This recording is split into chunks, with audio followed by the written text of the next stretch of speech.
اعتدال لمونځ چې ډېر ضروري دی زموږ د خلکو نه زده کېږي. زه به اسانه توری در وښیم. اسانه توری دا دی چې ته د لوی اختر لمونځ کوې دی ووایه لمونځ کوم 2 رکعته واجب د لوی اختر په دې مولوي صاحب سره د 6 تکبیرو.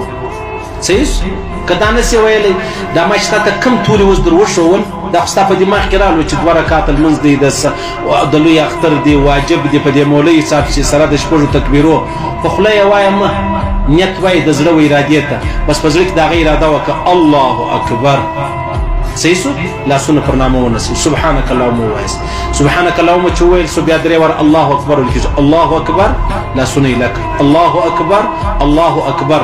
اوس لاسونه پر نامه ونیسئ. امام قرات وایي بیا د هغه رقم مطلب صورت وایي بیا رکوع کوي سجده کوي. دا رکعت چې اوس راپورته سو الحمدلله ویل کېږي. بیا د رکوع څخه مخکې په 2یم رکعت کې بیا امام 3 واره الله اکبر وایي الله اکبر الله اکبر الله اکبر. لاسونه لاندې لکوئ پر 4م تکبیر باندې بیا ولاړ سئ رکوع لره سلام وګرځېدئ.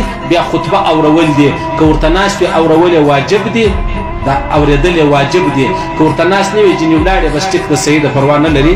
او دا د اختر اسانه لمونځ شو. په دې کې څه مشکله خبره نه ده. هیڅ مشکله خبره نه ده.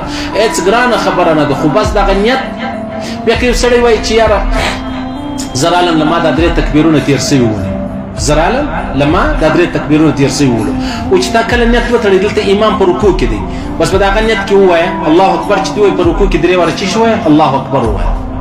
صحیح سو اسانه خبره ده. دا رقم په 2یم رکعت کې دا رقم وکړه کته نا وخت رااله دلته امام قرات شروع کړي بلکې امام قرات ویلی او د 2یم رکوع لرتلی په هغه کې ته تکبیرونه سره ویلی سي. بیا چې کله مطلب تا پورته شو تاسو په رکعت تیر سوي دي بیا تر ولار سي بیا هغه 3 تکبیرونه چې دی هغه وایي په دې کې موږ ګرانه خبره ودانه نشته. هیڅ مشکل چې دی هغه ستنه